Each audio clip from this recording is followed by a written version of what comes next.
ගෞරවනීය මේ විහාරයේ විහාරාධිපති තැන්පත් නායක ස්වාමීන් වහන්සේ ප්‍රධාන ගරුතර මහා සංඝරත්නයන් අවසරයි මාගේ ගුරු දෙවිඳුන් ඇතුළු ඒ සියලු සංඝරුවන නිදුක් නිරෝගී වේවා කියලා සාදු කියන්න. සාදු සාදු ශ්‍රද්ධාවන්ත පින්වත්නි, ටික වේලාවක් නිසා ධර්ම දේශනාව පැවැත්වෙන්නේ කන් යොමු කරගෙන අහන්න. අපිත් බණක් ඇහුවා කියලා නැගිටලා බණ ඇහුවා කියන සංඥාවකින් යනවට වැඩිය ජීවිතේට මොනෝහරි දෙයක් ඉගෙන ගත්ත පිරිසක් විදිහට නැගිටලා යන්න නැත්තම් අපිට ජීවිතේ දහමින් පිහිටක් ගන්න නැත්තම් කියන අදහසින් නැගිටලා යන්න නැත්තම් අගේ බුදු කෙනෙක් ලෝකෙට කලාතුරකින් පහළ වෙන්නේ මිනිස්සුන්ට ගත කරන වෙලාවේ පැයක් දෙකක් මොනෝහරි කියලා දෙන්න නෙවෙයි. ඒක මේ වගේ දවස ගත කරන මිනිස්සුන්ට උයලා ඉවරුණාට පස්සේ නිින්ද යන්නේත් නැහැ. ඒකට ටීවී වල යන නාට්‍ය හරි අගේ. ඇයි අර උයලා පියලා ඉවර වෙලා නිදා ගන්නකල් මොනවා හරි බලන්න.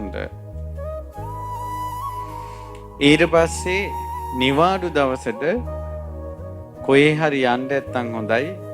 එදාටත් පොඩි වෙනසකට ඔය විදිහට බනහන්ට එපා. ඒ කියන්නේ ඕන අද නිදහස් දවස. ඒ නිසා ඔය අද නිවාඩුනේ බං. අපි ඔය පැයක් විතර ගිහිල්ලා ඉඳගෙන ඉමු. ධර්මයේ අර්ථය ඒක නෙවෙයි. ජීවිතේට යමක් ඉගෙන ගන්න එක. හැබැයි මේ කියලා දෙන දේ පිටරට සුද්දෙක් කියාපු එකක්වත් අපේ රටේ කවුරු හරි මේ උගත් ඇයි සම්මත මිනිස්සෙක් කියපු එකක්වත් නෙවෙයි. දෙවියෙක් කියපු එකකුත් නෙවෙයි. බ්‍රහ්මෙක් කියපු එකකුත් නෙවෙයි. මේ වනාහි කලාතුරකින් ලෝකෙට පහළ වෙන බුදුරජාණන් වහන්සේ නමක් දේශනා කරපු දේ. බුදුරජාණන් වහන්සේ වදාළ ධර්මය පින්වත්නි දසබල ඥාන තුල පිහිටලා දේශනා කරන්නේ. විසරද ඥාන තුල පිහිටලා දේශනා කරන්නේ. සබ්බඤ්ඤත ඥාන තුල පිහිටලා දේශනා කරන්නේ. නව අරහදී බුදු ගුණයෙන් යුක්තව බුදුරජාණන් වහන්සේ දහම් දෙසන්නේ. එක අකුරකවත් පින්වත්නි අහක දැමිය යුතු දෙයක් නැහැ. යම් රාත්‍රියක බුදුරජාණන් වහන්සේ ලෝතුරා සම්මා සම්බුදු බවට පත් වෙනවද? යම් රාත්‍රියක බුදුරජාණන් වහන්සේ පිරිනිවන් පානවද? ඒ අතරතුර භාග්‍යතුන් වහන්සේ දේශනා කරන, ප්‍රකාශ කරන, පනවන, කියන සෑම දෙයක්ම සබ්බන්තං තතේව හෝති නෝ අඤ්ඤතා. ඒ විදිහටමයි වෙන්නේ, වෙන විදියකින් නෙවෙයි. අදත් ඒ භාග්‍යතුන් වහන්සේගේ සුන්දර ධම්පරයායක් ඔබට කියලා දෙන්නේ. පෙර නොයසූ විරු ධම්පරයාය. පින්වත්නි, මිනිසුන්ට මොනවා නොලැබුණත් ලැබෙන දෙයක් තියෙනවා. මේ ගමේ වුණත් මිනිසුන්ට සමහර පින්වතුන්ට වත් පොහසත්කම් නොලැබී තියෙන්න පුළුවන්. එනමුත් ලැබෙන දෙයක් තියෙනවා. දැනුගත්කම් නොලැබී තියෙන්න පුළුවන්. ඉඩකඩම් නොලැබී තියෙන්න පුළුවන්. සාධාරණේ නොලැබී තියෙන්න පුළුවන්. ආදරේ නොලැබී තියෙන්න පුළුවන්. අතට මිටට මොකුත් නොලැබී තියෙන්න පුළුවන්. දරුවන්ද නොලැබී තියෙන්න පුළුවන්. දරුවන්ගේ සැලකිලිද නොලැබී තියෙන්න පුළුවන්. නිරෝගීකමද නොලැබී තියෙන්න පුළුවන්. එනමුත් ලැබෙනවා. එකක් ඒකාන්තයෙන්ම කුමක් විය හැකිද? කාටත් ලැබෙනවා. ඔබට මහාන වෙන්නද නොලැබී තියෙන්න පුළුවන්. ඒත් ලැබෙනවා.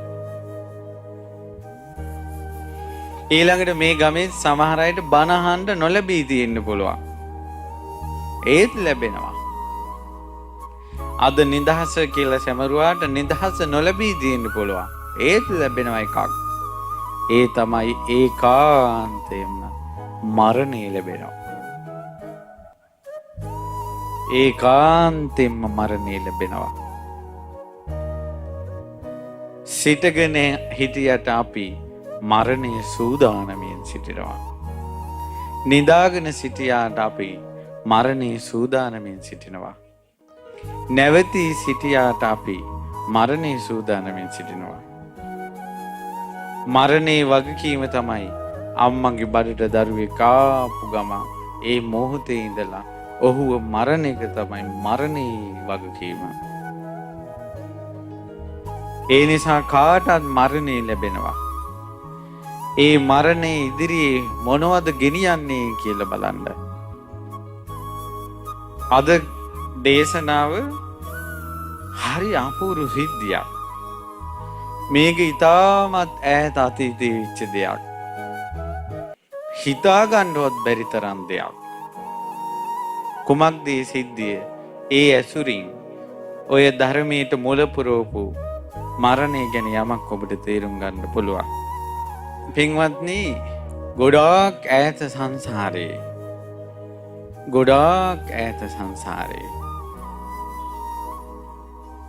මේ ලෝකේ පහළ වුණා උදය භද්‍ර කියලා රාජ කුමාරයෙක් මහරජුරවන්ට දඹදිව තලේ කාසි ජනපදයේ බරණැස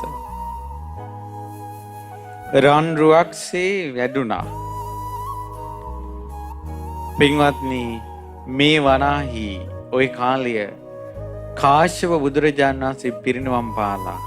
කාශ්‍යප බුද්ධ ශාසනයත් අපේ බුද්ධ ශාසනයත් අතර. ඊට පස්සේ මේ කුමාරයා හරිම ලස්සනයි. හරිම හැඩ වැඩයි. හරිම ජව සම්පන්නයි. රාජ්‍යම් 100ක් වුණත් කඩුව අතට අරගෙන ගිහිල්ලා ආක්‍රමණය කරන්න පුළුවන් තේජසක් ඒ රාජ කුමාරයා ළඟ තිබ්බා. අද වාගේ නාටු නැහැ. ඊට පස්සේ මොකද උනේ? සුදුසු කල වයස එනකොට කුමාරයාගේ මව් පියවරු කිව්වා උඹ විවාහ වෙන්න ඕන. රාජ කුමාරය ඔබ විවාහ විය යුතුයි. ඊට පස්සේ මෙයා කිව්වා තාත්තේ මම්ගේ හිතේ දිනනවා විවාහ නොවි උතුම් සීලයක් රකින්න ඕන කියලා අදහසක්. ඒ කියන්නේ කිව්වා තාත්තේ අද දක්වාම මම දැන් මේ තරුණ කුමාරයාට අවුරුදු 20ක් විතර රජමාලිගාවේ ඉපදිලා අද වෙන්නක් රාග හිතෙන් මං කාගේවත් ඇඟක් අල්ලලා නැහැ කිව්වා. රාග හිතකින් කිව්වා රජතුමනි මම අද දක්වාම රාග හිතෙන් මගේ කයවත් ස්පර්ශ කරගෙන නැහැ කිව්වා. ඒකට කියන්නේ බ්‍රහ්මචාරී සීලය කියලා. ඒ බඹසර මම රකින්නවා.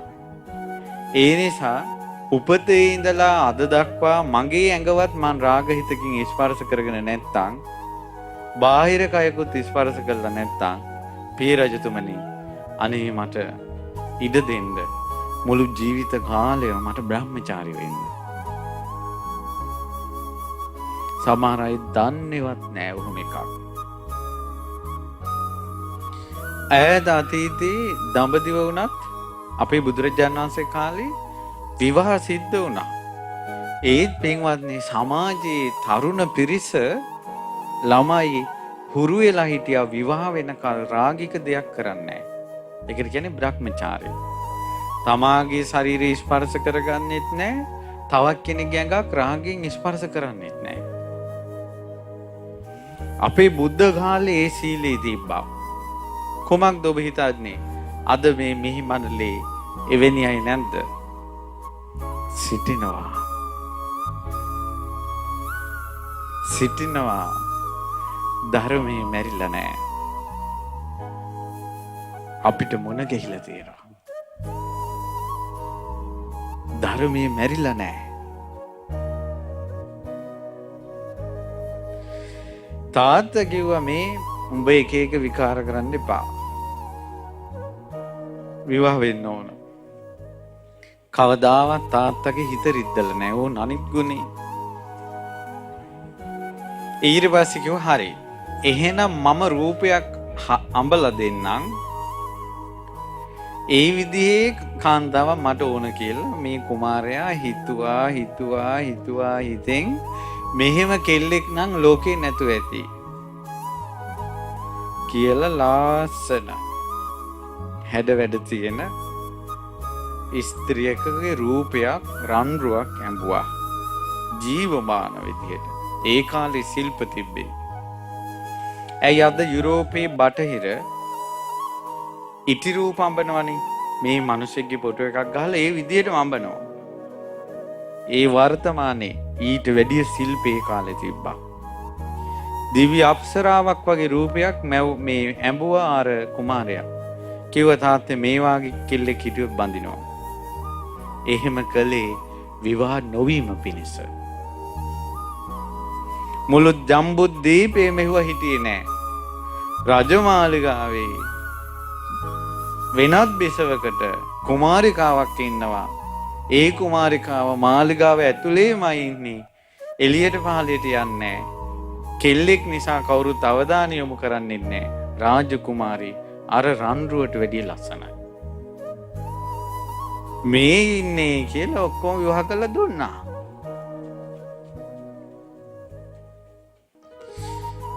ඒකයිද මේ අච්චර බ්‍රහ්මචාරී විඳලා මහා පින්බලයකින් ඉඳලා එහෙම ඉඳලත් ගෑනුන්ගෙන් ගැලවෙන්න බැලුවට එහෙම ගැලවෙන්න බෑ.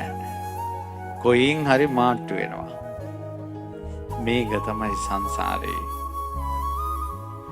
මම ඔබගේ බිරිඳ වේවා, මම ඔයාට ආදරේ, මම බැඳිලා ඉන්නේ කියලා පත තියෙන කිරණ සංසාර සංස්කාරයෝ මොන ගෙහිනවා මේ සංසාරේ යද්දී.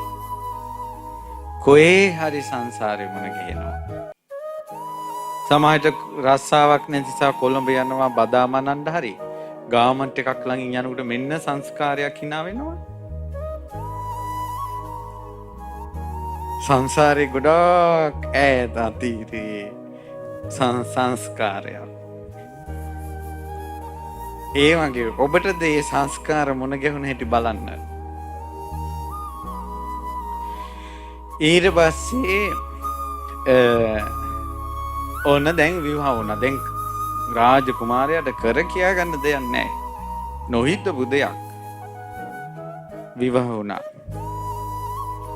විවාහ වෙලා එදා තමයි හා පුරා කියලා ස්ත්‍රියගේ ශරීරයේ මේ ඇඟිල්ල ස්පර්ශ වුණේ. ඒත් මනා සිහියෙන් රාගසිතක් ඉපැද්දුවේ නැහැ. පෙන් වඩලා විවාහ කළා. සිරියහනට ගිහිල්ලා අර කුමාරයා කියනවා කුමරී මට පුදුම දෙයක් මේ වුණේ. කුමරී මම බඹසර සිල් රැකපු කෙනෙක්. මගේ හිතේ පුදුම ආසාවක් තියෙනවා මුළු ජීවිත කාලෙම පිරිසිදු කරගන්න හිත. රාග සිතකින් කිලිටි නොකරගන්න. ඒ නිසා කුමරී ඔයාට පුළුවන්ද මං වෙනුවෙන් එක කරන්න? මට ඒකට ඉඩ දෙන්න පුළුවන්ද කියලා. ඊට පස්සේ කිව්වා කුමාරය රාජමාලිගාවේ විවාහයක් වෙච්ච වෙලාවේ මේ මුළු දඹදිව රාජ්‍යයේම අයිති එකම කුමාරයාට මාව විවාහ කරලා දෙනවා කිව්වට පස්සේ අම්මලා තාත්තලා මගෙන් වචනයක්වත් ඇහුවේ නැහැ. කුමාරය ඔබ කුමක්ද හිතන්නේ? මා උපතේ ඉඳලා අද දක්වාම රාගසිතකින් තවත් කෙනෙක්ගේ ඇඟක් ස්පර්ශ කරලා නැහැ. රාජකුමාරය මමද උපතේ සිට අද දක්වා රාග හිතකින් මගේ ශරීරයවත් ස්පර්ශ කරගෙන නැහැ. මමද පිරිසිදු බ්‍රහ්මචාරී කියවා. ඒ නිසා රාජකුමාරය සාදු සාදු මුළු ජීවිත කාලෙම අපි ගත කරමු කිව්වා. හැබැයි අද එක පොරොන්දුවක් වෙන්න ඕන කිව්වා. ඒ තමයි අපි දෙන්නගෙන් කවුරු හරි ඉස්සෙල්ලම මැරුණොත් ඒ මැරිච්ච කෙනා අනිවාර්යෙන්ම දෙව්ලෝක යනවා. ඔහු අනිවාර්යෙන් ඇවිල්ලා මනුස්ස ලෝකේ ඉන්න කෙනාට ඇවිල්ලා කතා කරලා ඒ විස්තර කියන්න ඕන කිව්වා.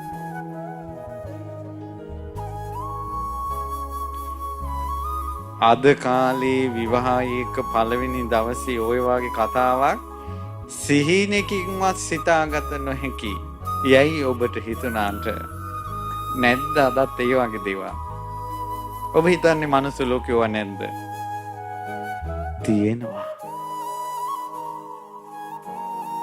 විවාහ වෙච්ච දවසේම බඹසර සමාදන් වූ පිරිස් අපිත් සමග ඇවිල්ලා කතා කරලා තියෙනවා.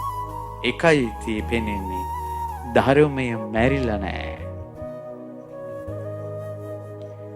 ඔය වාගේ ගුණ මේ මිහි මඩලින් අතු ගෑවිලා ගිහිල්ලා නැහැ.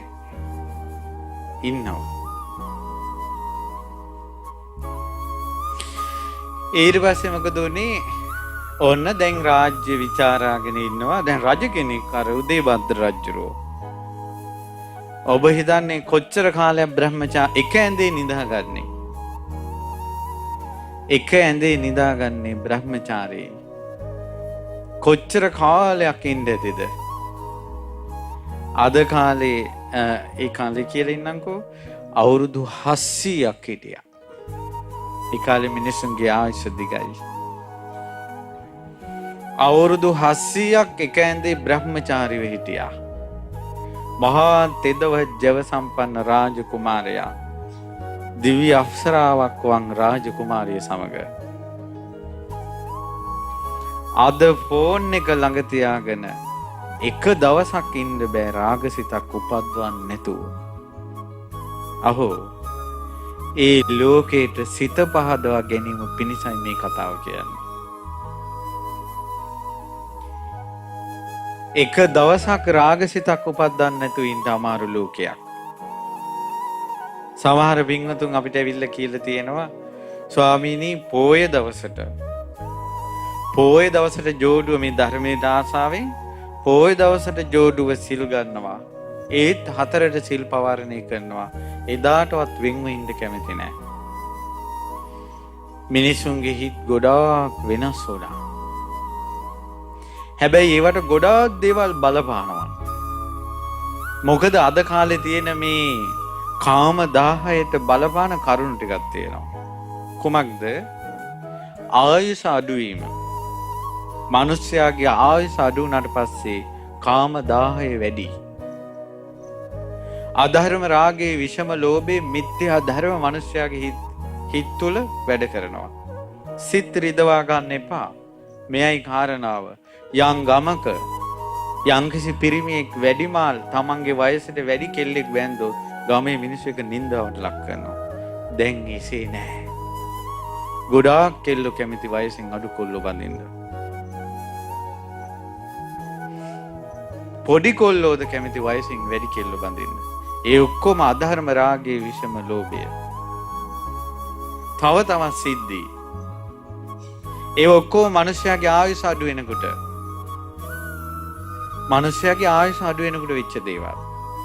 ඊළඟ එක තමයි බුදුරජාණන් වහන්සේ වදාලා මිනිස්යාගේ ආයුෂ අඩු වුණාට පස්සේ 100ට වැඩි අඩු වීගෙන යනකොට දහම් අවවාද හිතේ රඳින්නේ නැහැ. කුසල් අරමුණු හිතේ රඳින්නේ නැහැ. තව කාරණාවක් තියෙනවා. දෙල් හරි ඉස්සෝ හරි කෑවොත් ඇහැට කබ එනවා, ඇඟි දැවිල්ලනේ. සෙම තියෙන කෙනා බටු කෑවොත් සෙම වැඩි වෙනවනේ. ඊළඟට අපි කියන්නේ කරප්පන් දානවා කියලා. සමහර දේවල් ඇලර්ජික් වුණොත් කරප්පන් දානවනේ. සමහරලාට දොඩවනවා. සමහර කෑම කාලා විස වුණාට පස්සේ දොඩවනවා. කෑම නිසා මිනිස්යාගේ හිතට බලපෑමක් කරනවද නැද්ද? ආහාරයෙන් මිනිස්යාගේ මනසට බලපෑම් කරනවා. ආහාරයෙන්. අද කාලේ තියෙන විස ආහාර මිනිස්යාගේ කාම දාහය වැඩි කරනවා. තවද කාරණාවක් තියෙනවා. ඒ කාරණාව කුමක්ද? ඉස්සර කුසට දරුවෙක් ආවට පස්සේ ගැබ් පෙළහර දීලා මංගල්‍ය කරනවා. කුමන වූ මංගල්‍යයක්ද? කුසට දරුවා ආවට පස්සේ ඒ දරුවා වෙනුවෙන් ඒ මව්පියෝ දෙන්න වෙනම ඉන්නවා. බැඳපු ස්වාමියා බිරිඳ ළඟට යන්නේ නැහැ. පින්වත්නි, කුමක්ද හිතන්නේ? කුසේ දරුවෙක් ඉන්නකොට සීතල වතුර ටිකක් බිව්වොත් බඩට දරුවට දැනෙනවද නැද්ද? ඒ නිසා අම්මලා සීතල වතුර බොන්නේ නැහැ. රස්නේ වතුර බිව්වොත් බඩට දැනෙනවා. ඊට පස්සේ හයියෙන් අඩිය තිබ්බොත් බඩට දැනෙනවා. ඒ වගේම ගෙදර වෙනදා රණ්ඩු වෙවි ඉන්න පවුලක් වුණත් බඩට දරුවා ආවට පස්සේ රණ්ඩු වෙන්නේ නැහැ. දරුවට බලපායි කියලා. දැන් බඩේ දරුවා තියාගෙන ටීවී එකේ කොල්ලෝ කෙල්ලන්ගේ නාඩගම් බලනවා. අර බඩට ඒව යනවා දැනෙනවා. අංශුවක් කරේ. ෆෝන් වල සෙල්ලම්, ඒ මිනිස්සු කතා වෙන දේවල්, තුන්වෙනියෙක් බඩේ ඉන්නවා කියලා සිහි කරන්නේ නැහැ. දරුවා කුසේ සිටිද්දී කාම දාහයෙන් මේ ලෝක සත්වයා දැවීමත් උපදින දරුවාගේ කාම දාහය වැඩි වෙන්න යම් හෝ හේතුවක් වෙනවා. මේ වාගේ අපිට වෙන වෙනම වෙන් කරලා මේක නිසාමයි කියලා කියන්න දෙරෙන්නේ නැහැ. කෙසේ නමුත් ඔහොම බලනකොට මේ ලෝක සත්වයාට බ්‍රහ්මචාරී බවක්, උත්තම භාවයක්, ඒ වාගේ පිරිසිදු සීලයක් ගැන අද සමහරුන්ට සිතා ගන්නවත් නොහැකි වෙලා. එනමුදු මේ වාගේ විස්තරයක් අහලා අහෝ කෙතරම් අසිරිමත්ද කියලා සිත පහදවා ගැනීමක් ඇද්ද? මටත් මෙවැනි වූ සීලයක් රකින්න ඕන කියලා සිතවිල්ලක් ඉපැද්දීමක් ඇද්ද? යම් දවසක බ්‍රහ්මචාරී වෙන්න ඒ පින උපකාරයි. යම් දවසක නිවනක් උපද්දවන්න ඒ බඹසරට පැහැදීම උපකාරයි.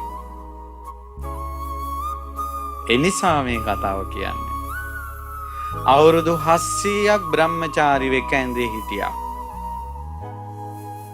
අහෝ බලන්න මේ ලෝකේ පින්වන්ත මිනිසයාටද කරදර පැමිණෙනවා. උදේබද්ද රජුරු අකාලේ ආපු ව්‍යසනයකින් මිය ගියා. ඊට පස්සේ මිය ගිහිල්ලා සක්‍ර දේවේන්ද්‍රයා වෙලා ඉපදුනා. දැන් සාමාන්‍යයෙන් සක්‍ර දේවේන්ද්‍රයා වෙන්න වෘතපද 7ක් රකින්න ඕන. ඒකට කියනවා සත්ත්‍ය වෘතපද කියලා. ජීවිතාන්තය දක්වා මව්ට උපස්ථාන කිරීම. ජීවිතාන්තය දක්වා වැඩිහිටියන්ට ගරු කිරීම. මේ ආදි වශයෙන් වෘතපද 7ක් තියෙනවා සක්‍ර දේවේන්ද්‍රයා වෙන්න. අර බඹසරෙන් ඒ සියලු පින් පිරෙව්වා. සක් දෙවිඳු වෙලා ඉපදුණා. සක් දෙවිඳු වෙලා ඉපදෙලා දිව්‍ය සැපතින් දවස් 7ක් වාසය කළා. පින්වත්නි, මේ ලෝකේ අවුරුදු 100ක් තවතිසා දිව්‍ය ලෝකේ එක දවසයි. ඒ සක් දෙවිඳු දවස් 7ක් ඒ සක්‍ර සම්පත්තෙන් වාසය කළා කියන්නේ මනුස්ස ලෝකෙන් අවුරුදු කීයක් ගිහිල්ලාද? ඇහෙන්නේ නැහැ. 700ක් ගිහිල්ලා. ඊට පස්සේ මතක් වුණා බිරිඳ කියපු එක. දැන් අරයා කිව්වනේ මට එන්න කියලා. මම දැන් යන්න ඕන කියලා දිව්‍ය ලෝකේ දවස් 7කට පස්සේ හිතුවා. දැන් ඔහොම අද කාලේ කතා වෙලා ඇත්තටම කවුරු හරි දිව්‍ය ලෝකේ ගිහිල්ලා ඇත්ත නේනම් කියලා දවස් 7කින් එනකොට අපේ ගසුත් නැහැ. ඇයි අවුරුදු 700ක් නේ? මට ඕක කියනකොට කල්පනා වුණේ මේ බලන්න පින්වත්නි, මේ යහපත් දේවල් කරලා දිව්‍ය ලෝකයකට හරි ගිහිල්ලා එනකොට අපේ ආයුෂත් ඉවරයි, මැරිලත් ඉවරයි.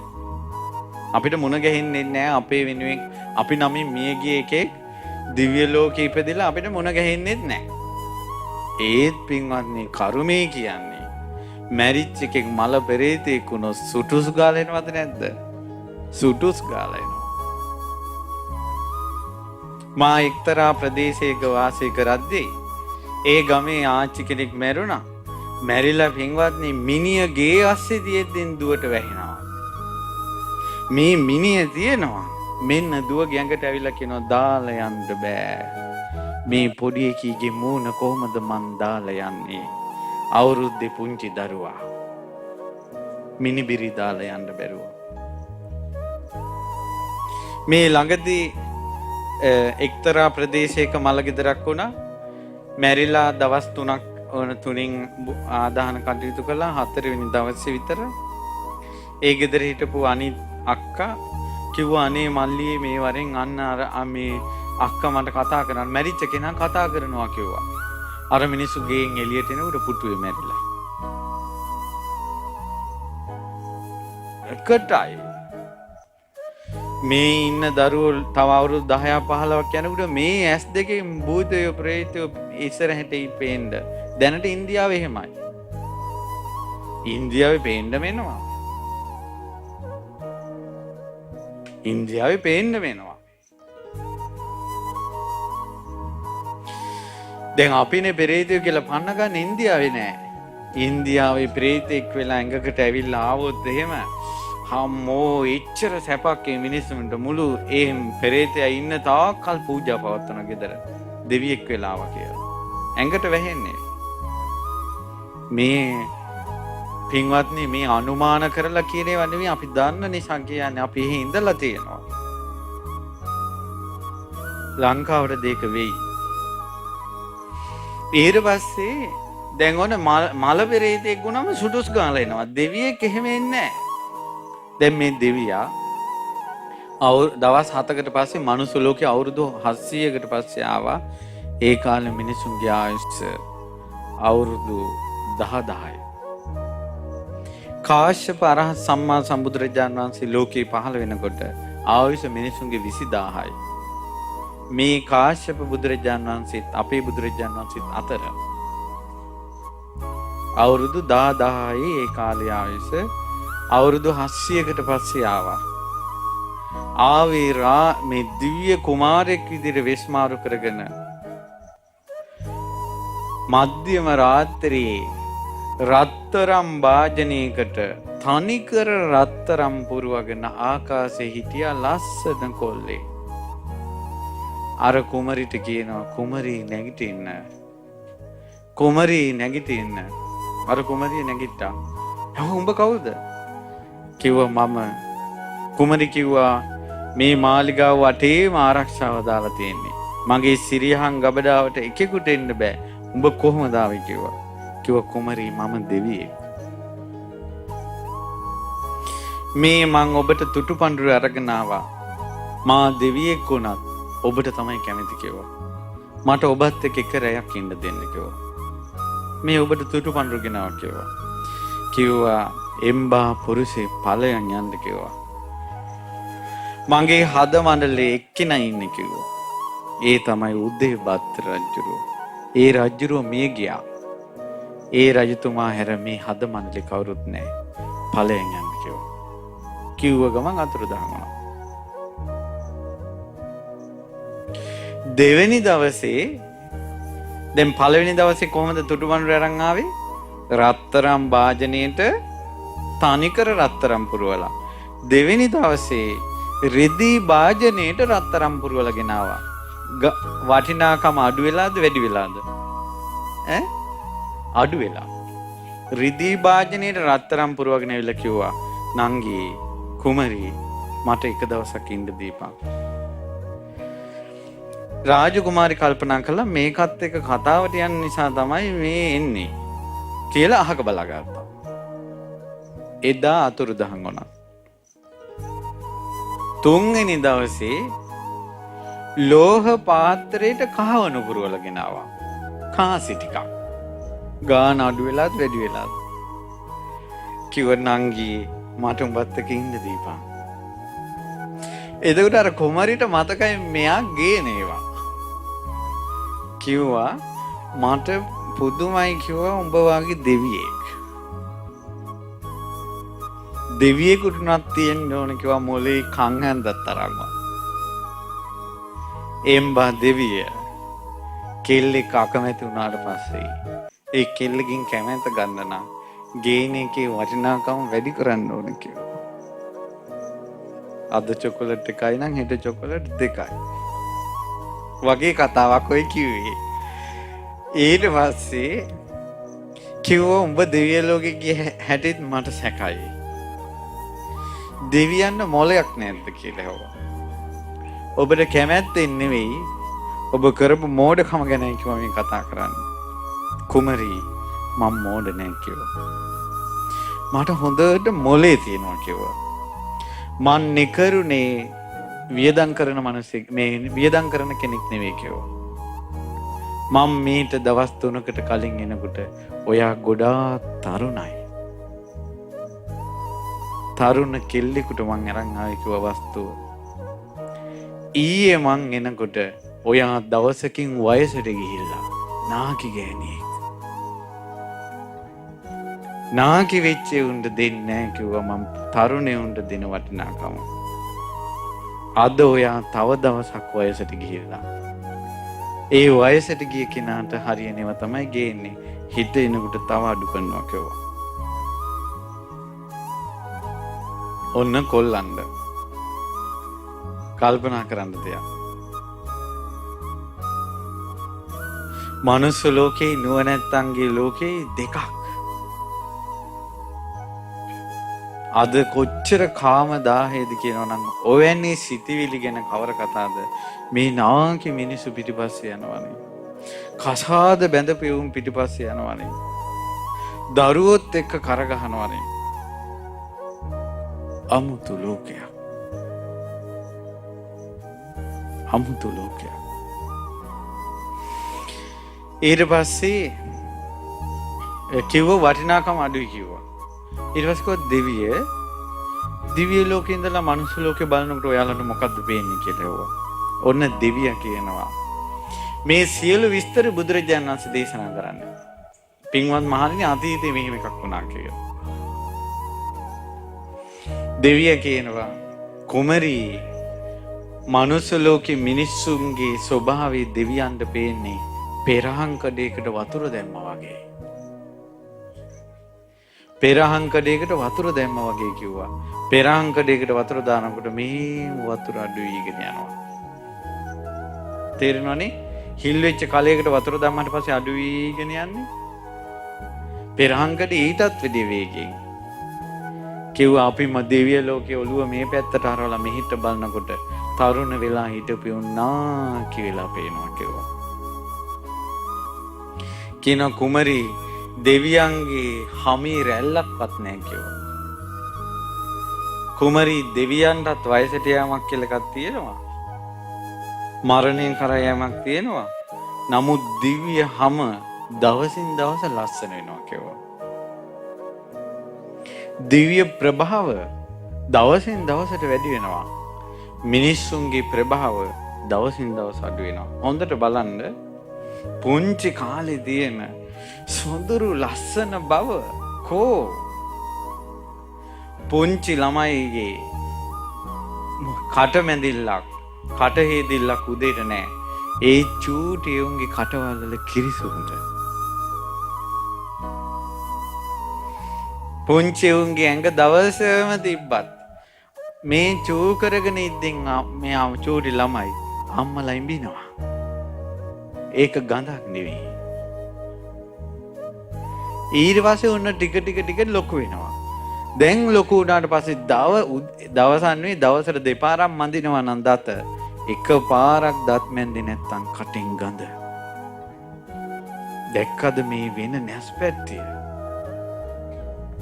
ඇඟවල් වල ගන්ධ සාරේ. පුංචි කාලේ සමහරලාට ඇඳුමක් දවස් 2-3ක් අඳින්න පුළුවන්. සමහර වෙලාවට වැඩට යන දවස්වල දවස ගානේ ඇඳුම් හොදන්න ඕන. වැඩිපුරම සෙන්ට් පාවිච්චි කරන්නේ තරුණ කාලේද පුංචි කාලේද? කියන්නකෝ. තරුණ කාලේ ඒ කියන්නේ වැඩිපුරම ගඳ තරුණ කාලේ. ගන්ධසාරේ. ඒ තේරුම් ගන්නට යම් උපමාවක් කියන්න. ඒ වනාහි වතුර කියන જાතිය මේ ලෝකේ නැත්තම් කියන එක හිතන්න පොඩ්ඩක්. වතුර කියන එක නැත්තම් ඉවරයි.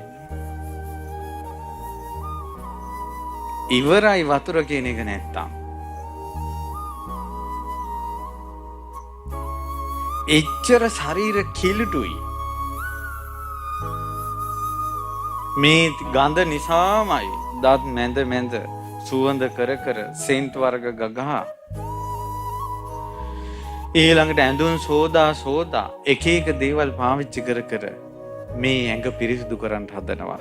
උදේ හොදපු ඇඟ පැයකින් ගඳයි. මේ නාලා ගොඩට එනකොට මැස්සෝ ඇඟේ වහනවනේ අප්පා.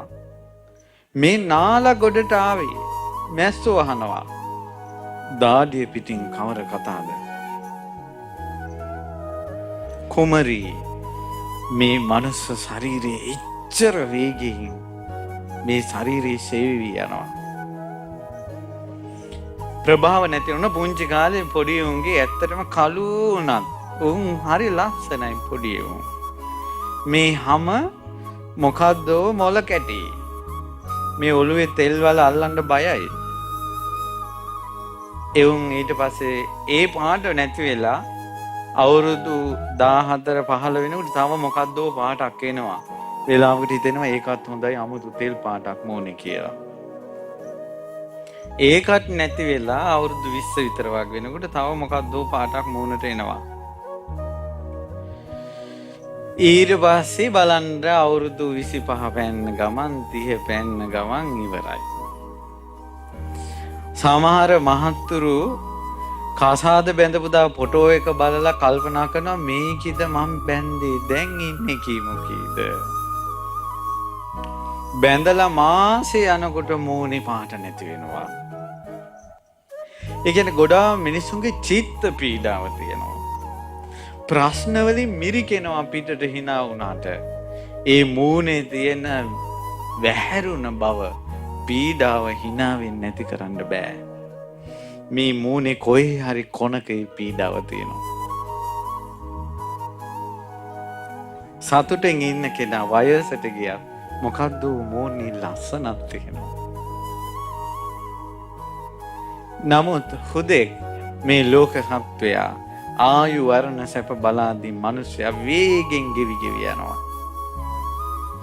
ඊර්වසේ රාජකුමාරිය අහනවා පින්වත් දෙවිය එහෙනම් මට කියන්න ඔය දිව්‍ය ලෝකේ කරා එන්න මට මොකක් හරි ක්‍රමයක් කියන්න කිව්වා. කුමරි දෙව්ලොව යන්නටත් සසරින් නිදහස් වෙන්නටත් අප්‍රමාදී බවමයි ඕන. කුමරි ඒකට මෙහෙම හිතන්න කිව්වා. මේ මුළු පෘථුවියම සියලු සම්පත්ම එක්කෙනෙකුට ලැබෙනවා. මේ පොළොව මුළු සම්පත් මේ ඉන්න සියලු දෙනා එක්කෙනෙකුට ලැබෙනවා. කුමරි ඒ කෙනාද මැරෙනවා. ඇත්තට මේ කට්ටියත් මැරෙනවානේ. හොඳට ඉගෙන ගත්ත කට්ටියත් මැරෙනවා, ඉගෙන ගත්තේ නැති කට්ටියත් මැරෙනවා. බිස්නස් හරිය අයත් මැරෙනවා, බිස්නස් හරිය නැති අයත් මැරෙනවා. දුව විවාහ කරලා දුන්නත් මැරෙනවා නැතත් මැරෙනවා. දරුවෝ හිටියත් මැරෙනවා නැතත් මැරෙනවා. මේ සෙල්ලම් අවුරුදු 15කට 20කට මේ ගම පැත්තකට දාන්න. ඔබ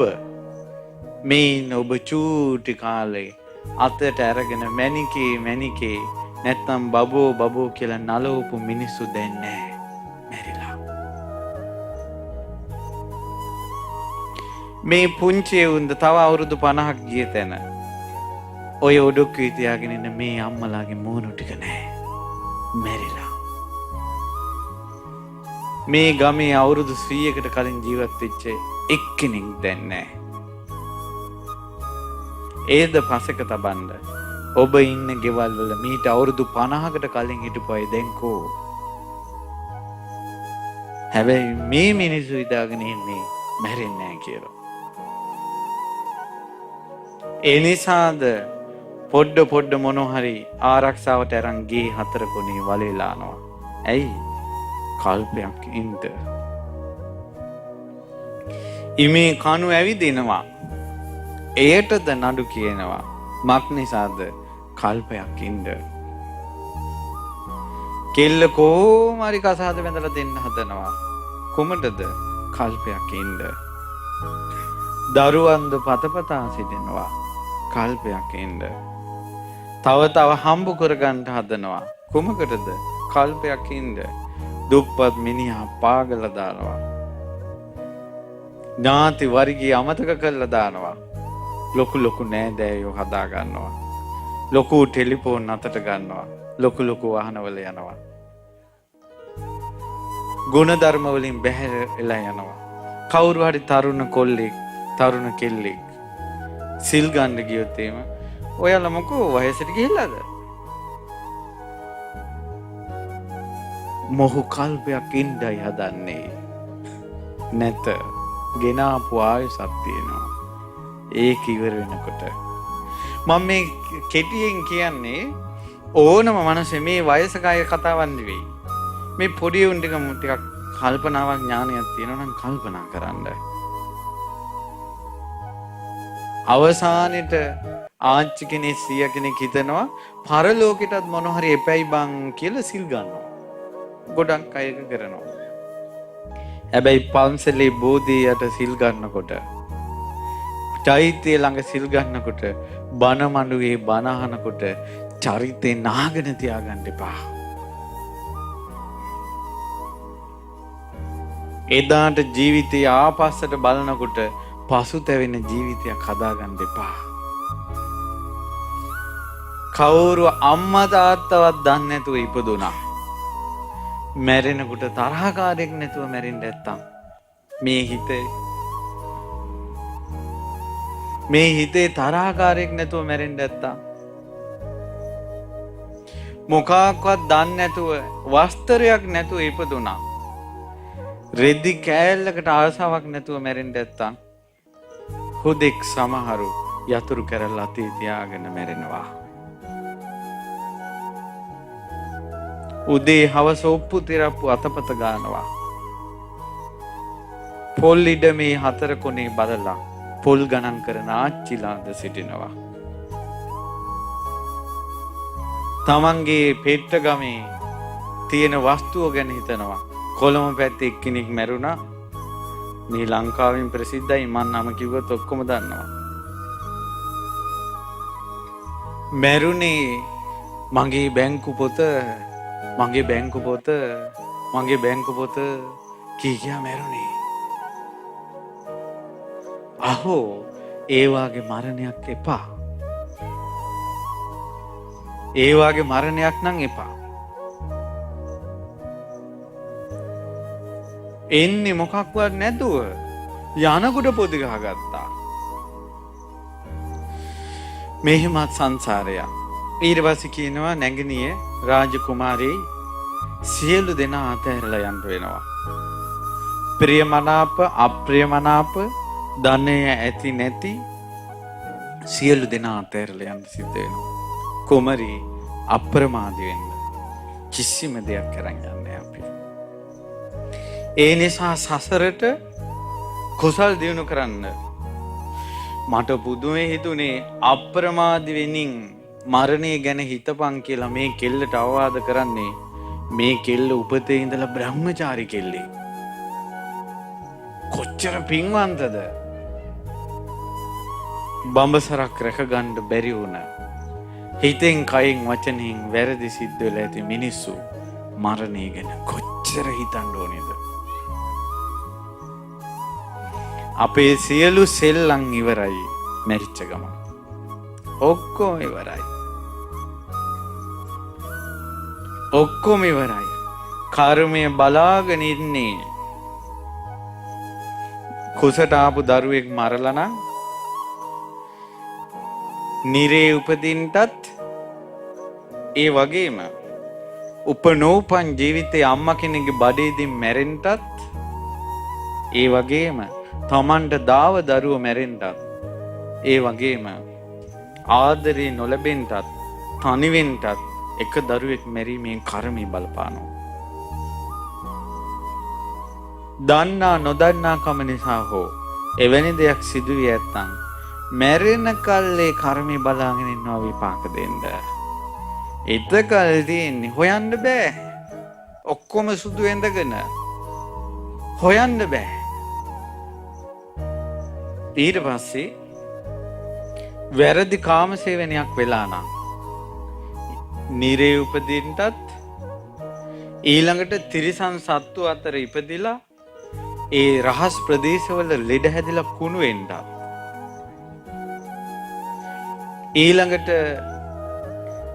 ආදරේ නොලැබෙන්නත් පවුල් කඩාකප්පල් වෙන්නත් දරුවෝ නොලැබෙන්නත් ආදරේ හිග වෙන්නත් නින්දා ලබන්නත් අභූත චෝදනා ලබන්නත් එක වැරදි කාම සේවනයක විපාක බලපානවා.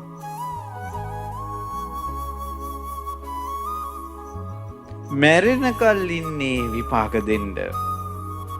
සියලු සෙල්ලම් මැරෙනකල්.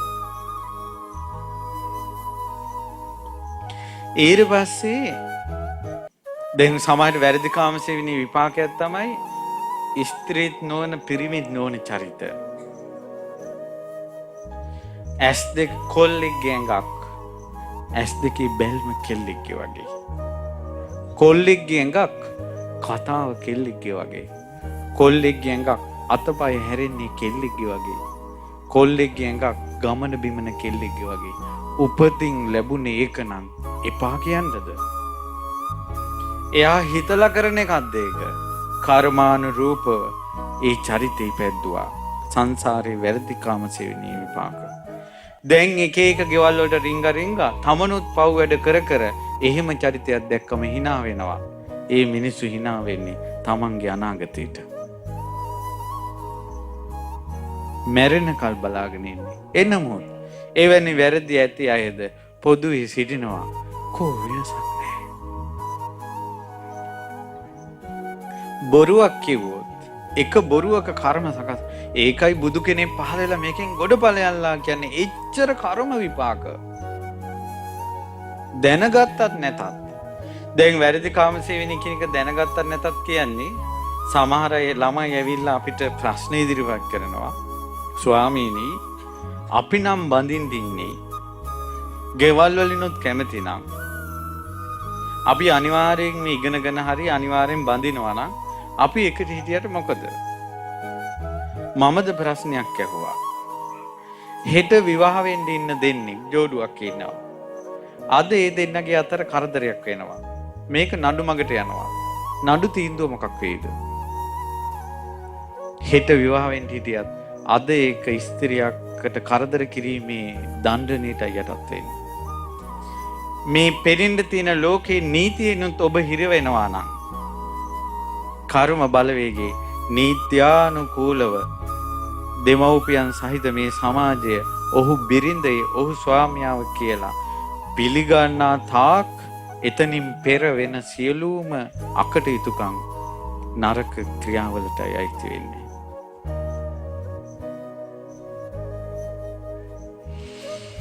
බොරුවක් කිව්වොත් ඒක බොරුවක කර්මයේ තියෙනවා. පින්වත්නි එකක් තමයි දෙවියෝ අත්හැරලා යනවා. කට ගන්ධස්සාරේ ගහනවා. දිව දෙකක් වෙලා උපදිනවා. දිව නැතුව උපදිනවා. දරුවන් නැති වෙලා වඳව උපදිනවා. වෙන කර්මයක් මුල් වෙලා දරුවෝ ලැබුණත් ස්ත්‍රියක් කෙල්ල උපදින්නේ දරුවෝ වෙලා. ඊළඟට දරුවෝ හිටියත් දරුවෝ දාලා යනවා. මහලු මඩම් වල ඉන්න සිද්ධ වෙනවා. ගෙදර තනියෙන් ඉන්න සිද්ධ වෙනවා. මේ ඔක්කොම බොරුවේ විපාක. ඔබ එක බොරුවක් කියලා ඇද්ද? එහි කර්මය ඔබ මැරෙනකල් බලාගෙන ඉන්න විපාක දෙන්න. නමුත් සියලු දෙනා එක වගේ. කවදාද විපාක දෙන්නේ? ඔය කරපු කර්ම කොහෙද සැඟවී තිබෙන්නේ? ඒටද උපමාවක් කියනවා. ඔබට මේ මිදුලේ තියෙන කොස් ගහක් පේනවා. මේ කොස් ගහක් නේද? කොස් ගහක් පේනවා. කොස් වාරෙට මේ ගහේ මුල ඉඳලම කොස් හැදෙනවද නැන්ද? කොස් හැදෙනවා. ඒ කාලෙට හැදෙන කොස් දැන් මේ ගහේ කෝ? දැන් මොකක්වත් නැහැනේ. කෝ ඒ කාලෙට හැදෙන කොස් දැන් එකක්වත් නැහැ. මේ ගහේ කොතනද තියෙන්නේ? තැනක් හොයන්න බෑ. එනමුත් කාලෙට හැදෙනවා. එලෙසේය. කරපු කර්ම තියෙන තැනක් පෙන්වන්න පුළුවන් జగතෙක් නැහැ. එනමුත් විපාක දෙනවා. කාලේ ආපු ගමන්. එනිසා පින්වත් නැගණිය අප්‍රමාදී වෙන්න කිව්වා. මම මේ කල්පනා කළේම ඒ උදේ ජාතකය. ওই ජාතක කතාවේ නම උදේ ජාතකය. මේ අවුරුදු 700ක් බ්‍රහ්මචාරීව එක ඇඳේ හිටපු උපතිමුත් කුමරි බඹසර රැකපු මේ කෙල්ලට අර දෙවිය ඇවිල්ලා කියනවා අප්‍රමාදී වෙන්න මරණය ගැන හිතන්න කියලා. අද කාලේ මිනිස්සු කොච්චර මරණය ගැන හිතන්න ඕනද? ඊට පස්සේ කුමරි ඊට පස්සේ කිව්වා පින්වත් දෙවිය නරක දෙයකට යෝජනාවක් කරගෙන ආවට ඔබගේ වචනවල තියෙන්නේ අම්මා කෙනෙක් තාත්තා කෙනෙක් දරුවෙකුට අවවාද කරනවා වගේ මට දැනෙන්නේ කිව්වා. පින්වත් දෙවිය මම අහනවා ඔබගේ ඇත්තටම ඔබ කවුද? දේවි මම ඔබව පරීක්ෂා කරන්නයි ආවේ. ඒ වගේම දේවි මම එක්තරා පොරොන්දුකින් නිදහස් වෙන්න ආවේ. මම තමයි උදේ රජුරු කිව්වා. මම මෙහින් චුත වෙලා සක්දෙවිඳු වෙලා ඉපදුණා. මාන් ඇවිල්ලා විස්තර කියන බවට ඔබට කිව්වා. අද ඒ පොරොන්දු ඉවරයි. නැගණිය පුළුවන් තරම් අප්‍රමාදී වෙන්න කියලා අතුරුදහන් වෙලා ගියා. ආයේ බැලුවේ නෑ. කවදාවත් ඈ දෙස බැලුවේ නෑ.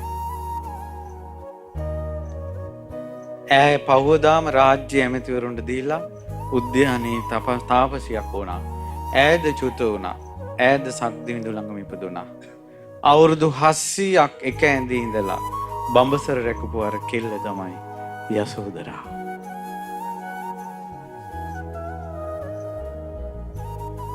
සිල් බින්දි නෑ. උදේ රජුරු මහ බෝධිසත්වයෝ.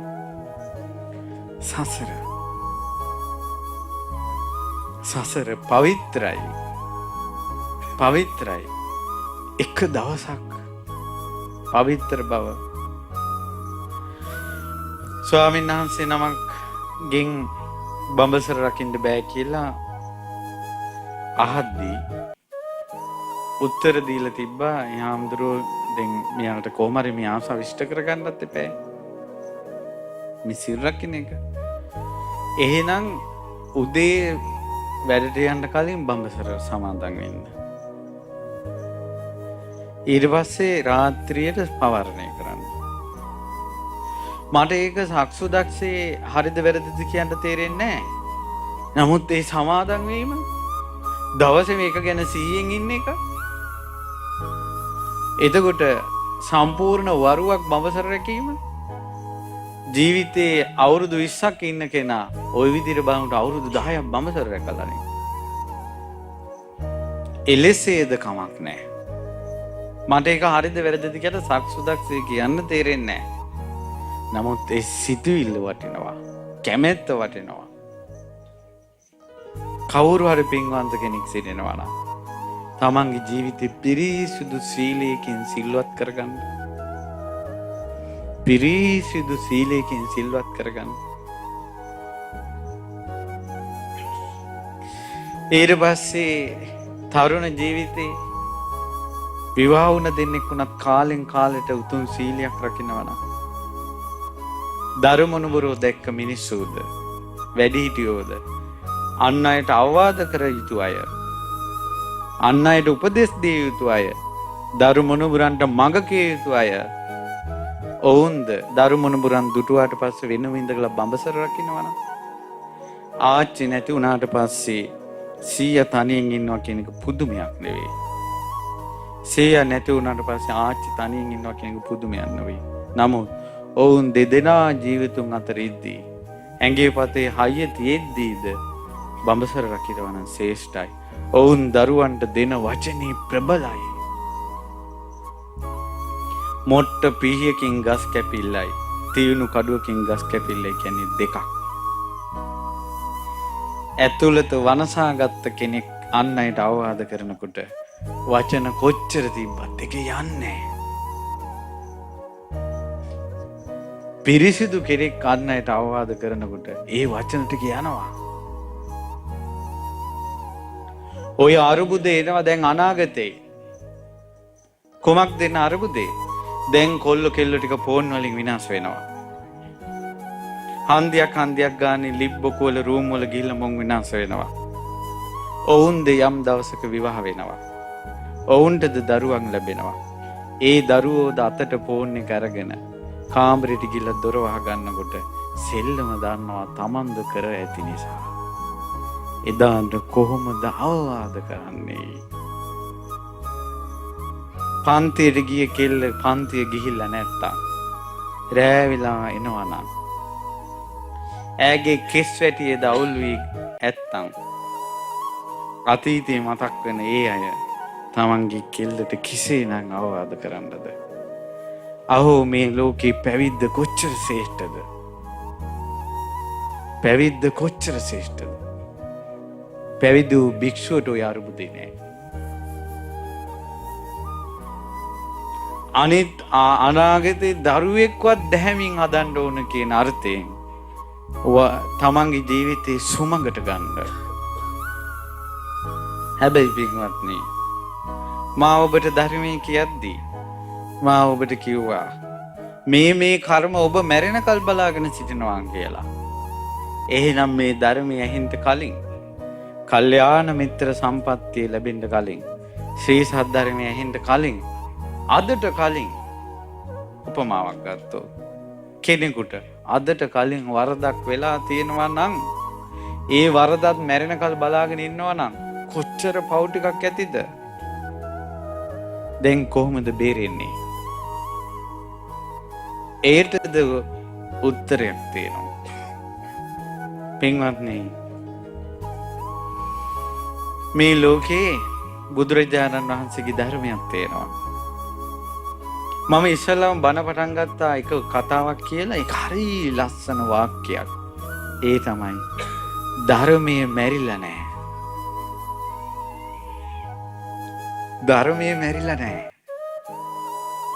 කඩුවක් අමෝරාගෙන බෙලි කප ඇඟිලි කපලා කරේ දාගත්ත කෙනෙක් නිවන් දැක්ක ධර්මයක් තියෙනවා.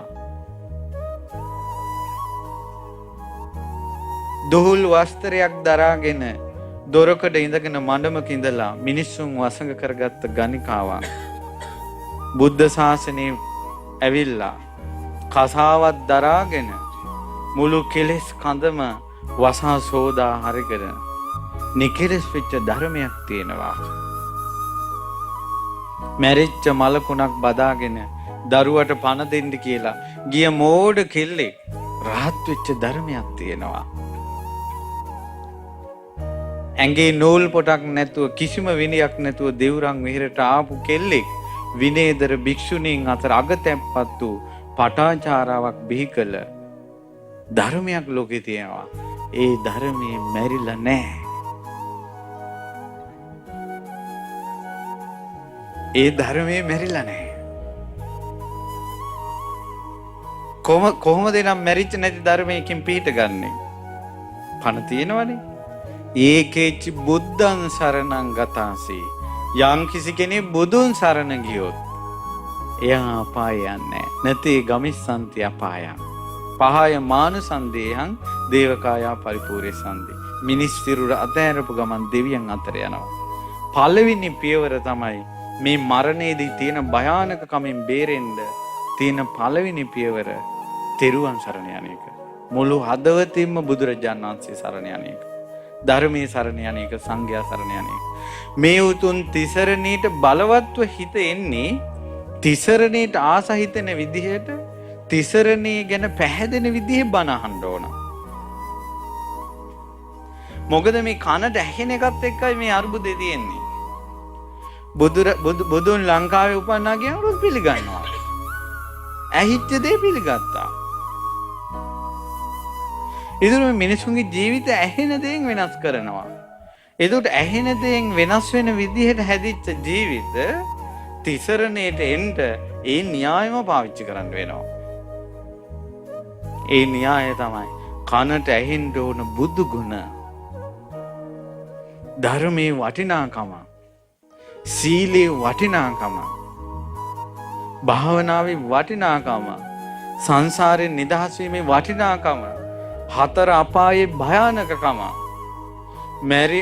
මරණයත් එක්ක උරුම වෙන භයානක සංසාරය ගැන කනට ඇහෙන්න ඕන. ඒ ඇහෙන කොටයි බය උපදින්නේ, සරණට යන්නේ.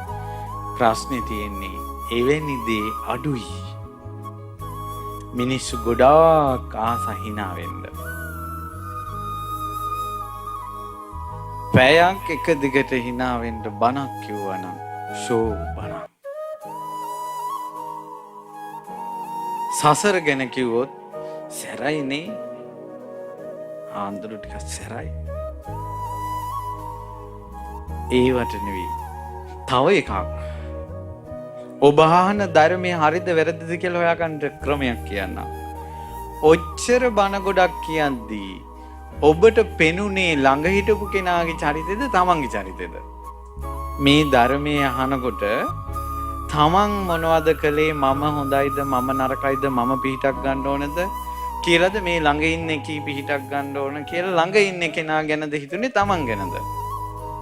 තමන් ගැන යම් ධර්මයක් අහද්දී තමාව ගැනම පේනවා නම්, තමා ගැනන දැනෙනවා නම්, තමාට නිදහස් වෙන්න ඕන කියලා හිතෙනවා නම් ඒ වනාහි ඒකාන්තෙන් ධර්මයයි.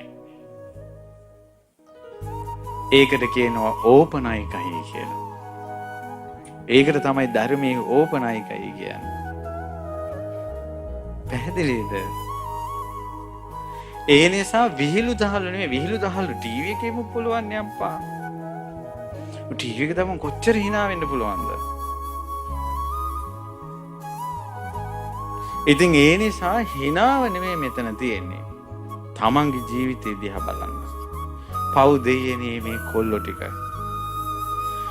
ළඟදීන් අර පරිවාසයේ විස්තරයක් ආවා. අර කොළඹ පැත්තේ ගම්පහ පැත්තේම විතරක් කොල්ලෝම 1800ක් මාසෙට පරිවාසයට දානවා. පව් දෙයනේ. ඔවුන්ටද ධර්මය ඇහුණා නම්, ඔවුන්ටද ධර්මය ඇහුණා නම් හැදෙනවා. මොකද ගෙවල් වල ධර්මයක් නෙවෙයිනේ. ඉස්කෝලේ ඵලයන් විභාගෙ ලියපන් ටියුෂන් ඵලයන් නරක යාළුවෝ ඇසුරු කරන්න එපා. ටීවී බලන්න එපා. කාටුන් බලන්න එපා. ෆෝන් බලන්න එපා කියන ඔය වාක්‍ය 100ක් විතර ගෙදර තියෙනවා. හොඳට ගෙදර ඇහෙන වාක්‍ය ටික ලියලා බලන්න. 100ක් විතර ඕක තමයි හැමදාම රෙකෝඩ් එක. හැමදාම එකම බණේ. එපා වෙලා. දරුවන්ටද දෙමව්පියන්ගේ අවවාද එපා වෙලා. මොන් ගොඩාක් ගුණවත් නෑ. දෙමව්පියන්ගේ හිත් රිදවන්නේ නැති ලෝකවලට ඒ ලෝකෙ ගියා. ඒ නිසා ඔබට දරුවෝ හදන්න බැරි නම්, ඔබට දරුවන්ට අවවාද කරන්න බැරි නම්, හුදෙක් ඔක්කොම පැත්තක තියලා අද මෙතෙන්ට බණ ටික අහන්න ගෙන්නගෙන ආවනම් කිව්වේ කොහමද? ආද ඔයාලට හවස පන්ති, ඔයාලා යන්න අපි යනවා බණ අහන්න. මේවා අහන්න ඕනේ වයසක ඔයාලා නෙවෙයි. මේ කොල්ලෝ කෙල්ලෝ ටික. එනමුදු බණ අහන්න යවන්නේ. උන් ගෙදර හංගගෙන ඉන්නවා. ඒ තමයි අනාගතේ තමන්ම පිපිරි මැරෙන බෝම්බ ටික ගේ හංගනවා.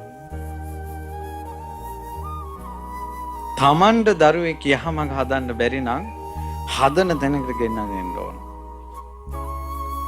ඒ අයට උඹ කියලා කෙනෙක් අරමුණු කරගෙන නෙවෙයි.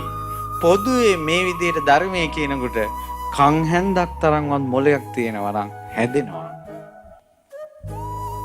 මගේ බුදුරජාණන් වහන්සේද මෙසේ වදාලා, පින්වත් මහණෙනි, මහා දහං අමා බෙරේ වයන්නම් ශ්‍රද්ධාවෙන් කන් යොමු කරන්න කියලා තමයි ඉස්සල්ලාම බණපදේ කිව්වේ. මං අමා බෙරේ වයන්නම් කිව්වා. මම ධර්මයේ කියන්නම් කන් යොමු කරගෙන අහන්න කිව්වා. සමහරට දැන් අහන බණපදේ අද හිට බැරි වුණාට කවදා හරි මතක් වෙයි. අර බොරුවේ විපාක ගැන මම කිව්වේ ඕකේ චුට්ටක් හරි මතක හිටියොත් එක බොරුවක් හරි නොකිය ඉඳී. ඒ නිසා පින්වත්නි දරුවෝ ධර්මයට යොමු කරන්න. නමුත් සිල් ගත්තොත් බණ අහන්න આવොත් අසපුවකට ගියොත් බය වෙනවා. මොනවා වේද දන්නේ නැහැ කියලා. මේ බොනවා සල්ලාලකම යනවා එක එක මේ මුළුවල යනවා ඒවට මොකුත් නැහැ. අසපුවකට ගියොත් බණ ටිකක් අහන්න ගියොත් අම්මෝ කොල්ලට මොකක් වේද දන්නේ නැහැ. ඇයි නරකද? බය මහාන වෙයි කියලා. මේ වගේ කතාවත් ලීසින් දරා ගන්න මොන කසාවත ලීසින් දරා ගන්න බෑ. මගේ බුදුරජාණන් වහන්සේ ශ්‍රාවකයාට 이르දී මවල දුන්න වස්ත්‍රයේ මේ කසාවත. අකනිටා බ්‍රහ්ම ලෝකේ ඉඳලා බ්‍රහ්මයාගේ ඉඳලා මේ පාතාලේ නාගයා දක්වාම වඳින වස්ත්‍රයේ කසාවත. ඒක ලීසින් කෙනෙකුට දාන්න බෑ. හරි. පුතෙක් මහාන වුණා කියමු. හරි දැන් මහාන වෙලා මම වාගේ බණ පුටුවක ඉඳලා බණ කිව්වා නම් තමන්ගේ පුතා ඒක නරකයි. අම්මයි තාත්තට ඒකෙන් එන ගහයි.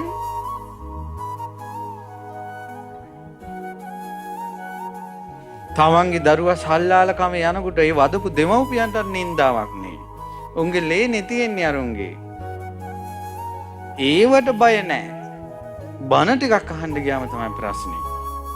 ධර්මයට ද්වේෂ කරන්න එපා. ධර්මයට ආස කරන්න. ධම්ම කාමෝ භවං හෝති. ධම්ම දෙස්සී පරාභවෝ. ධර්මයට ආස කරනකොට කවදා හරි හැදෙනවා. ධර්මයට ආසයි නම් කැමති නම් මේ කංග යොමු කරගෙන ඔය අහන ඉන්නේ ආසාවට ඔයාලට කවදා හරි පිට තියෙනවා. ධම්ම දෙස්සී කියන්නේ ධර්මයට ද්වේෂ කරනවා. ඒ අය පිරිහෙනවා. සුවිජානෝ භවං හෝති සුවිජානෝ පරාභවෝ. පිරිහෙන එක්කෙනයි දියුණු එක්කෙනයි වෙන එක්කෙනයි හොඳටම දැනගන්න පුළුවන් කිව්වා ওই දෙකෙන්. ඒ නිසා පින්වත්නි දන් දෙන්න. දානේ හරි උපකාරයි. සීලේ දැම්ම පුරුදු කරගන්න.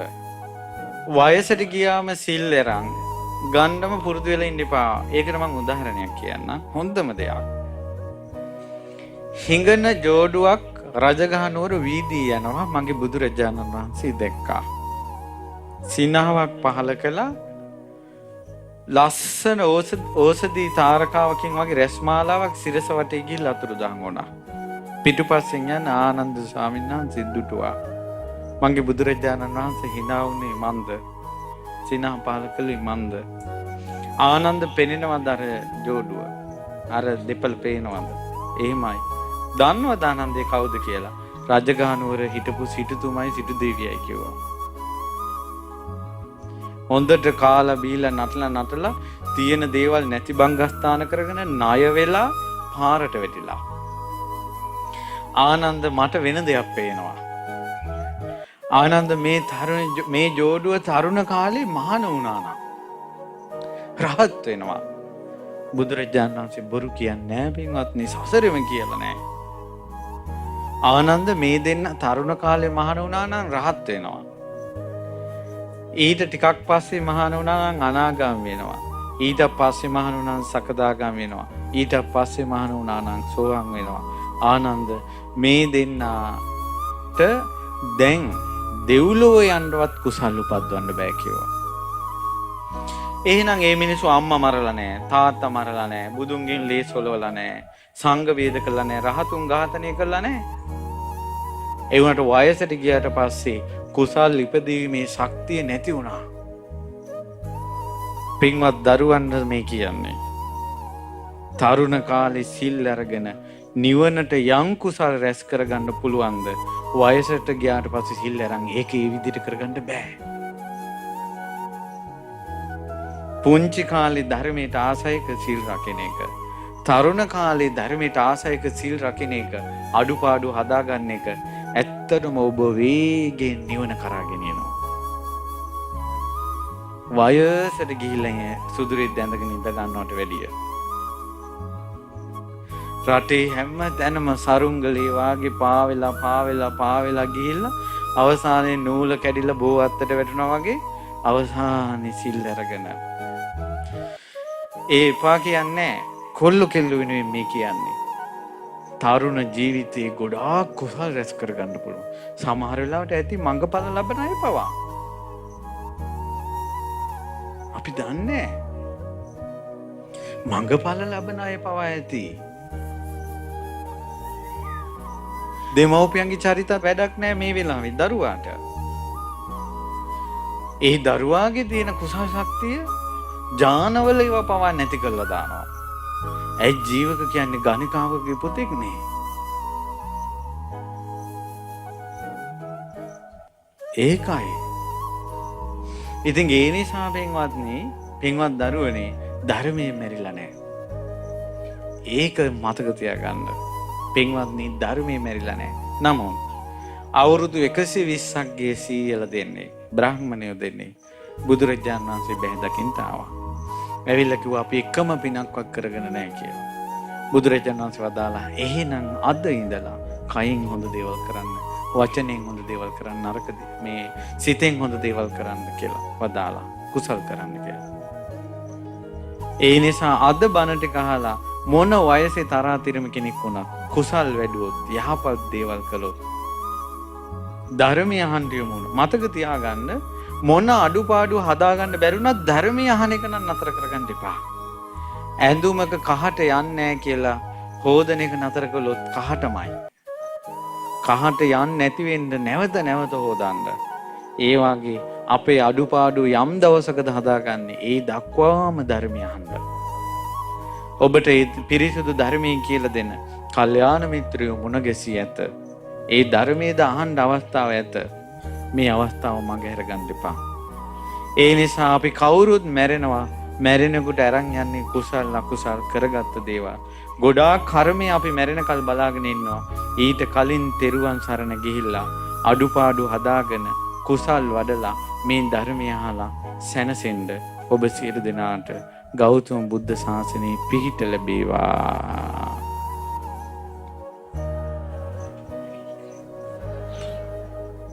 පින්වත්නි අද ගලේවල යටිගල් පොත්ත ධම්මරක්ෂිතාරාමේ මේ උතුම් සද්ධර්ම දේශනාව පැවැත්වුණේ. පළමුවෙන් පින් අනුමෝදන් කරනවා සියලු දෙවි දේවතාවුන් වහන්සේලාට. සියලු දෙවියෝ මේ පින් අනුමෝදන් වේවා. යම්කිසි කෙනෙක් කුසල් වඩන්න ඕන අකුසල් දුරු කරන්න ඕන කියලා හිතුවා නම් දෙවියන්ගේ දිව්‍ය ආරක්ෂාවෙන් ඔවුන්ට උපකාර සලසත්වා. දෙවියෝ සතුටින් මේ පින් අනුමෝදන් වී බුදු සසුන ආරක්ෂා කරත්වා. නැවත මේ පින් සතුටින් අනුමෝදන් වෙත්වා කියලා සාදු කියනවා.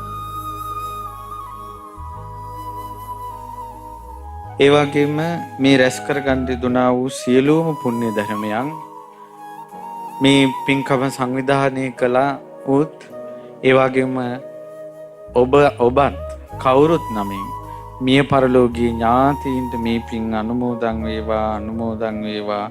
මියගේ ඥාතීන් පරලෝක සැපයටපත් වේවා කියලා සාදු කියනවා.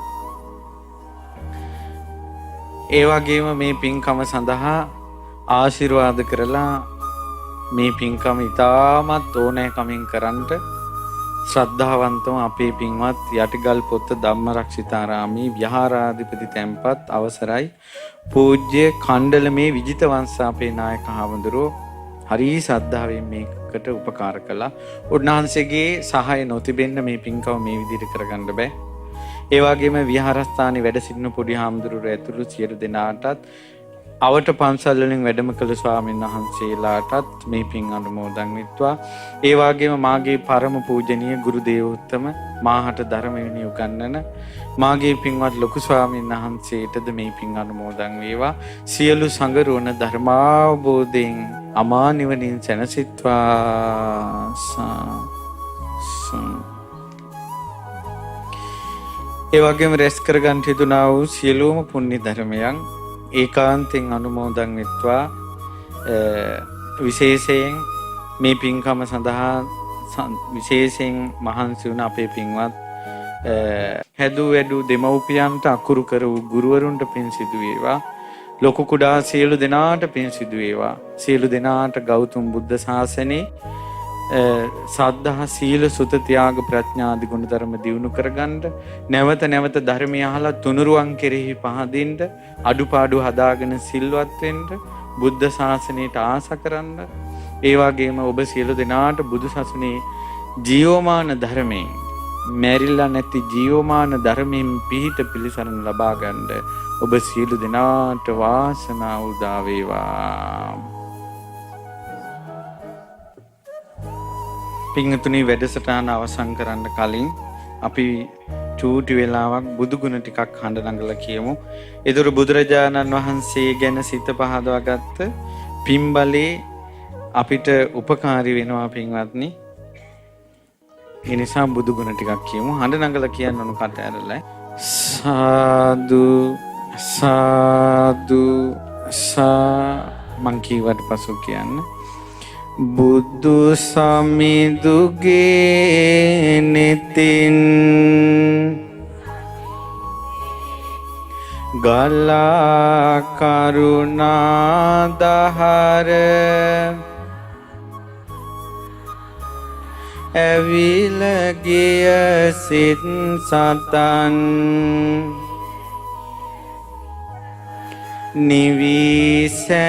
නිවිසැනසී ගියා. එකම බණ පදයෙනුන් ගලා නැන රැස් දහර අඳුරු ජීවිත පුරා එළිය විහිදී ගියා. දුගී පැල්පතේ හෝ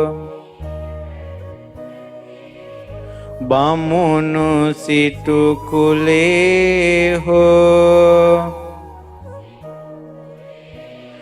දුකින් මුදවා ගන්ට බොහෝ දුර වඩිනවා. මහා වැස්සේ තෙමෙනවා. හිරු රැසින් දැවෙනවා. කුසගිනිද දැනෙනවා. බුදු සමිඳු වඩිනවා.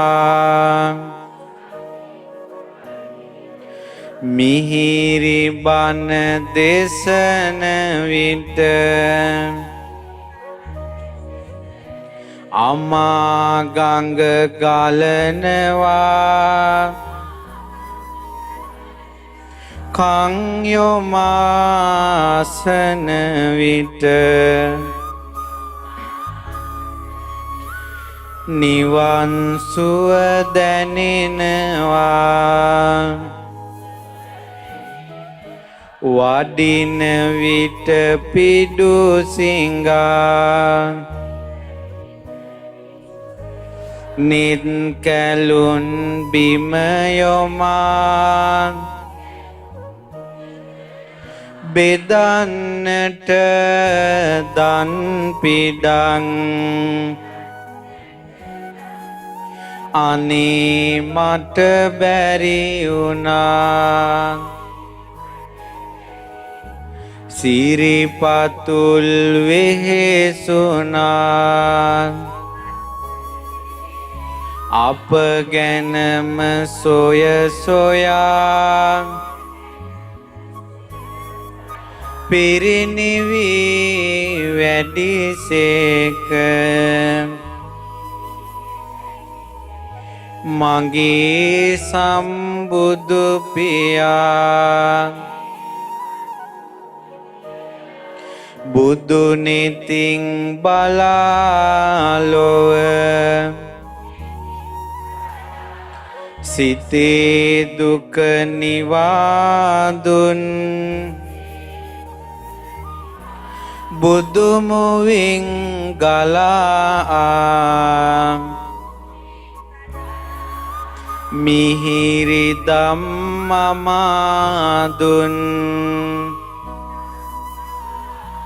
බුදු ගුණෙන් සදාසින් සැනසීම ලබා දුන් බුදු සරණ යමු අපින් පිළිසරණ සදා දුන් හිරු උදාවනු මිසක අඳුර එන්නට එපා දෙපා පැටලුන විටක බිම වැටෙන්නට එපා ජීවිතය කිසි දිනක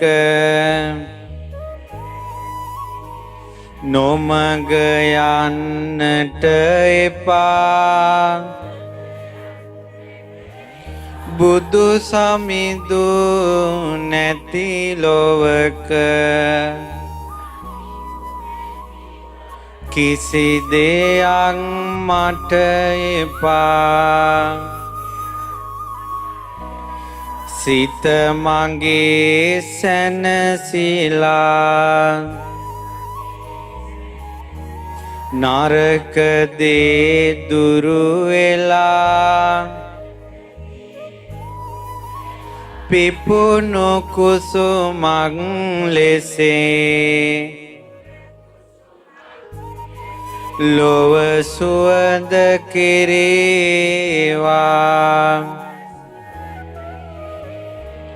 නිහඬ වන ගුහාවක සොඳුරු හුදෙකලාවක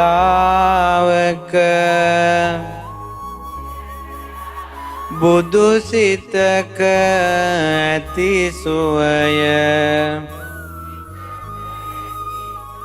මහඳටත් දැනේවා තණ්හාව දුරු වෙලා දුක මගේ නැති වෙලා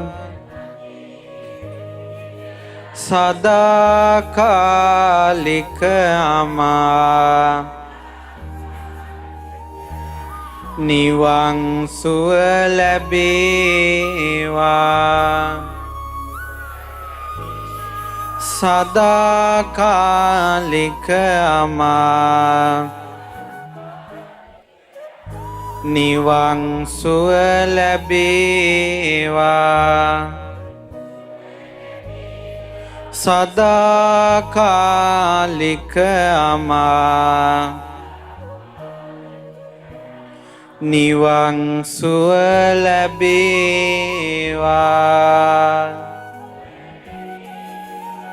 සාදු සාදු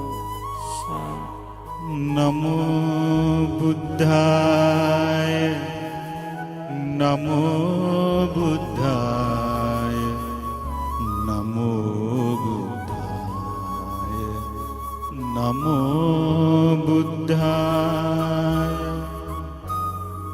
නමෝ බුද්ධාය නමෝ බුද්ධාය